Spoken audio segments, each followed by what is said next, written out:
and winning and losing. Those types of plays that can knock a defense off balance, that'll drive a team towards a victory. And they'll try the ground game here with the running back.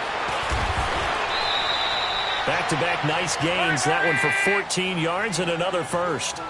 Exactly what they needed right there, because they needed to use the ground game to take some pressure off, because the quarterback's been struggling a little bit. Now Luck. On the crossing route, complete. That's Grant. And he'll get into the end zone. Touchdown, Indianapolis. Ryan Grant, 35 yards. And the Colts able to get this back within a touchdown. Vinatieri connecting on the extra point, and that'll make our score 14-7. This game back within a touchdown now as the kickoff's away. This is fielded at the goal line. And he'll take this across the 25, couple extra yards up to the 27-yard line.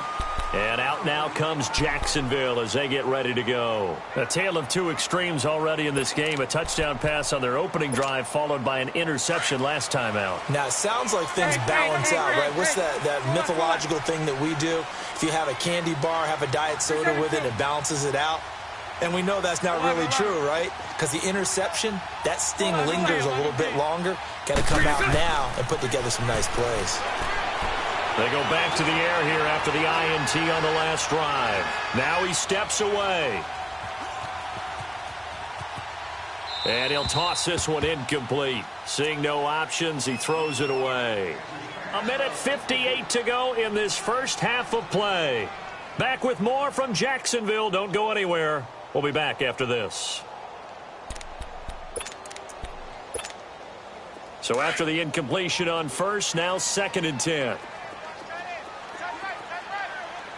Lucy. 11. 372. Lucy. Go left. Bortles going to throw.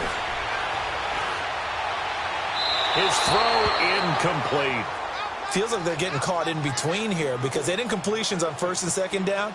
Now you got to worry a little bit about the clock because you prefer not to give them another shot here in the first half. But if you don't pick up the first down, guess what? You're likely going to have to.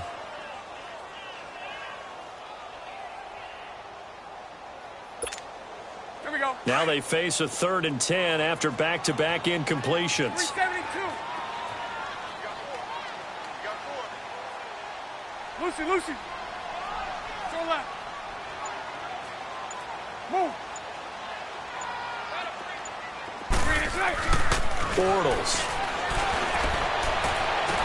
And he's caught on the sideline, but he's not going to have a first down. They say he was out of bounds, so a big call there. That brings up 4th.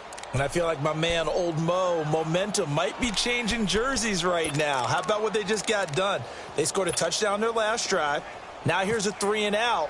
Maybe momentum's getting ready to creep to the other sideline. On is the punt team now as this one's sent away. This is taken around the 12. A very good return that time. 18 yards. And the Colts will go on offense here, 1st and 10.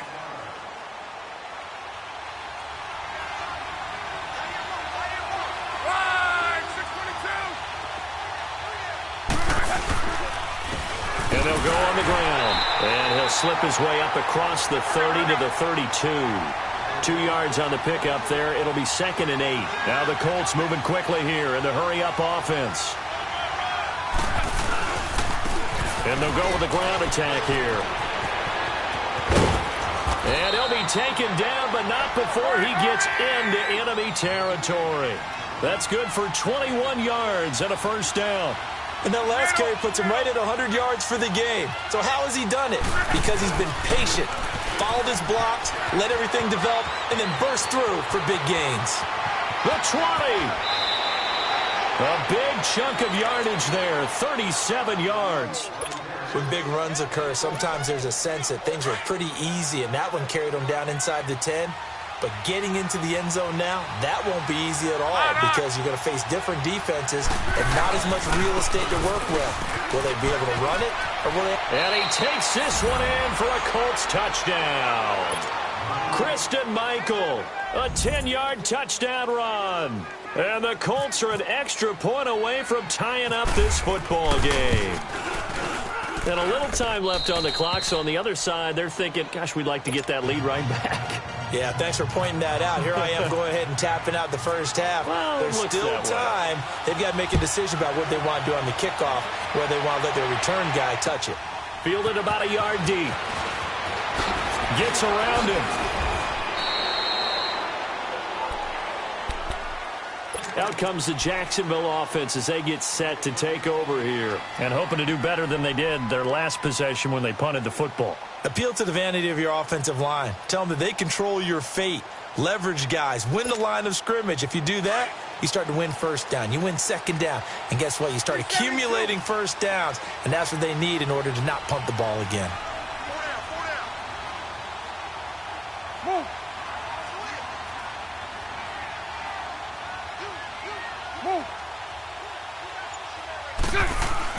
Bortles now on first down.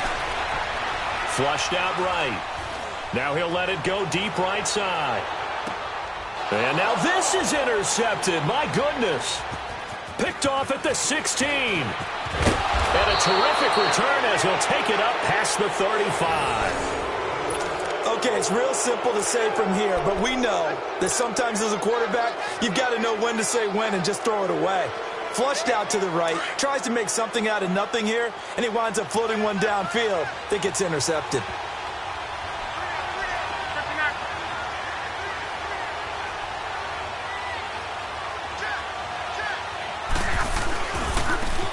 And they'll run it here. And able to get this one across the 45 before he's brought down. A gain of 11 that time and a Colts first down. The Colts going to use the first of their timeouts as they'll stop it with 27 seconds remaining here in the second quarter.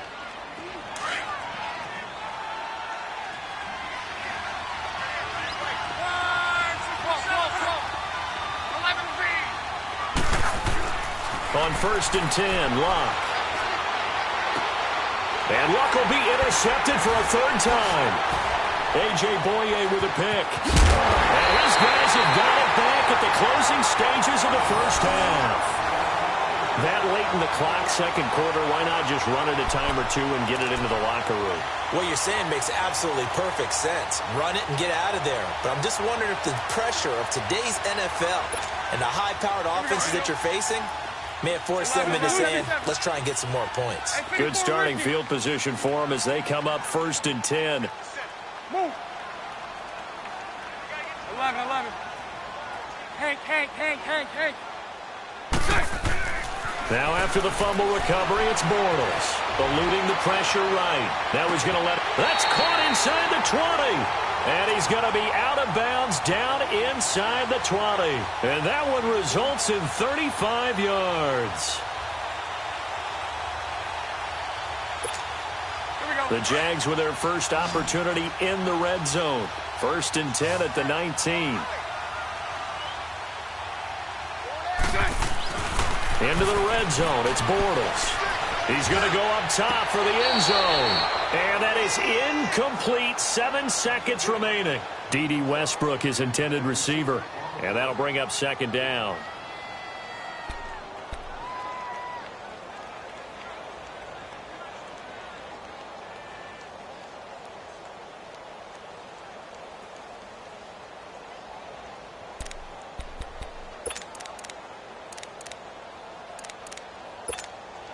So on second down, the field goal unit is on here as they try to get 3 before half. It'll be from the right hash, and it'll be a 36-yarder. And Lambeau will put this one through, and they take a 17-14 lead. Now the drive ends in just 3, but they'll take it. Looks like they'll head to the locker room, barring something unfortunate in front on the scoreboard. Yeah, they may not be jumping up and down and celebrating because they have the lead, but still, any little momentum. All right, hang on. We'll jump over halftime. So we hit the halftime break here in Jacksonville with the Jags on top. Thank you, sir. A field goal separates these two teams as we come back for this second half. The Jaguars in possession of the lead, and they will get the football as we are underway in the second half. A very interesting call and one that backfires. I know they're losing, Charles, but boy, to start the second half with the onside kick, risky. Felt like a sense of urgency from their side, coupled with, you and I both know as special teams coordinators, they sell their key plays each and every week to the head coach, don't they? And I'll guarantee you, he's been selling this one. We can get it, coach, we can get it. And that came together with that sense of urgency you talked about. Flashy little move, but unable to reach the 40. Give him a couple on the carry there, 2nd and 8. In the first half, he was held in check on the ground, but despite that lack of production, they still have the lead. Yeah, and they've got to feel fortunate about that. If they could actually get production from their lead horse, that would help open up this offense and widen this margin, too. 372. Hank. Lucy. On 2nd down, here's Bortles. Over the middle, complete. It's Cole. And he carries this one all the way down to the 9. A gain of 32 that time. Now, that play will end up on the highlights, and you'll see it all over the place. But what you won't see, the offensive line that bought the extra time, that allowed for the big completion downfield, those guys made that play possible. Now Bortles. Escaping the pressure right. And he can't get rid of it. He's taken down. Margus Hunt in there to sack him for a loss of 6. Well, that was point counterpoint, wasn't it? They decided to throw for it on 1st and goal. Instead, the defense counters with pressure, and the defense wins, getting a big sack. First down, a bit of a disaster, and now on 2nd and goal, back even further. Lucy.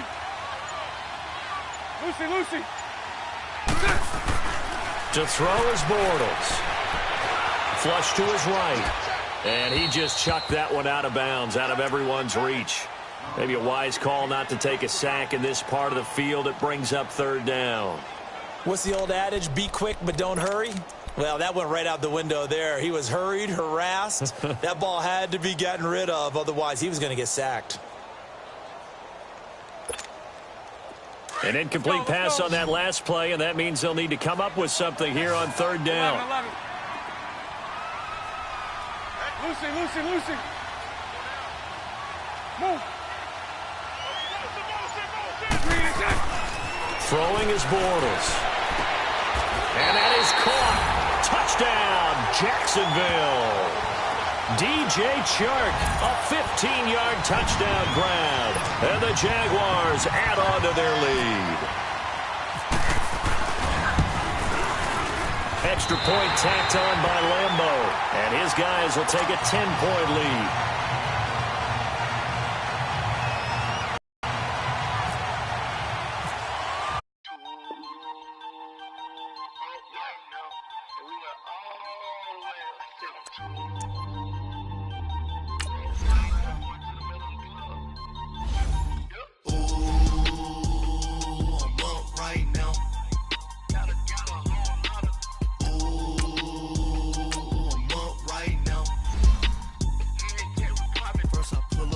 Out, valet, walk out, all these bands I lost count, cause I'm 2 up right now, 2